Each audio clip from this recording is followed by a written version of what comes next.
Petite pépite de conscience, épisode 18. La puissance de la bienveillance.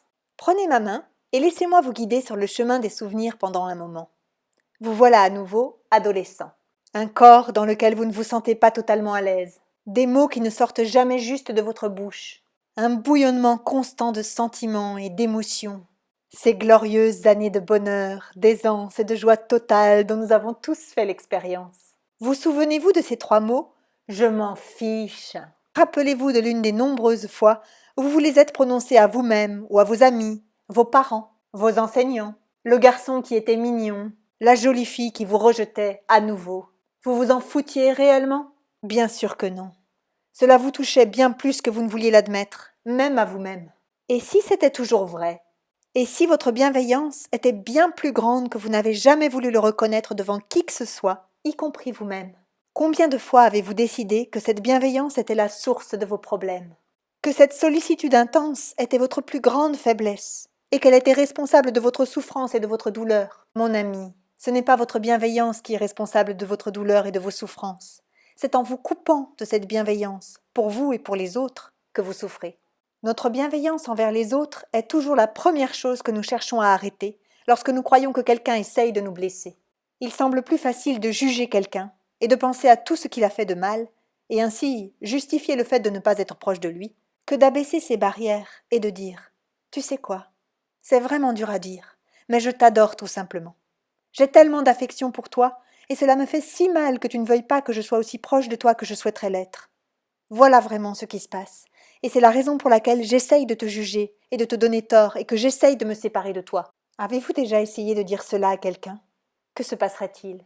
Cela court-circuiterait tout son système. Il vous regarderait comme si vous veniez d'une autre planète. Et il finirait par fondre dans cette douceur, très probablement comme il l'a toujours voulu, sans jamais se sentir assez en sécurité pour se le permettre. Malheureusement, personne ne le fait jamais. Ce n'est pas parce que nous ne pouvons pas, c'est parce que nous avons appris à ne pas le faire. Nous pensons ne pas avoir à prendre soin des personnes qui choisissent de ne pas recevoir cette bienveillance. Le problème, c'est que la bienveillance est votre essence. Et vous ne pouvez pas vous arrêter. Vous adoptez un mensonge en pensant « Oh, je me fiche de… » Qui êtes-vous en train de tuer quand vous dites ça ? Vous. Vous arrêtez de prendre soin de tout le monde, y compris de vous. Et cela ne marche pas. Et si vous faisiez différemment ? Et si votre point de vue était « Peu importe ce qu'il se passe, je vais continuer à être bienveillant envers moi-même, quels que soient les choix de ceux qui m'entourent. » Vous devez passer outre ce mensonge selon lequel vous vous en fichez être magnifique. Éliminer cette bienveillance envers vous et les autres ne marche pas. Ça ne marche pas. Nous ne pouvons pas faire cela et maintenir la joie. Nous ne pouvons pas ne pas être bienveillants et avoir l'abondance. Nous ne pouvons pas ne pas être bienveillants et nous sentir connectés. Nous ne pouvons pas ne pas être bienveillants et créer des possibilités. La bienveillance est l'une des choses les plus importantes qui manquent à cette réalité. Prendre soin, se sentir concerné. Si toutes les personnes sur cette planète avaient dès maintenant une bienveillance totale envers elles-mêmes et les autres, notre planète fonctionnerait-elle comme elle le fait ? Est-ce qu'on la percevrait différemment ? Les génocides seraient-ils possibles ? La guerre ? À quoi cela ressemblerait-il si vous deviez demander que la totalité de votre bienveillance apparaisse là, pour vous, quoi qu'il arrive ?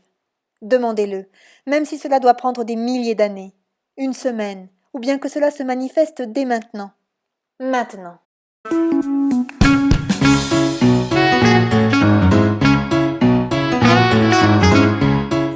Appréciez cette petite pépite, merci de liker, commenter, partager et diffuser tout autour de vous. D'autres épisodes sont disponibles sur cette chaîne YouTube. Je vous invite à les découvrir et à vous abonner pour être sûr de ne pas rater le prochain. J'aurai également beaucoup de plaisir à vous retrouver sur mes pages Facebook, Anne César et l'audace d'être soi. À très bientôt.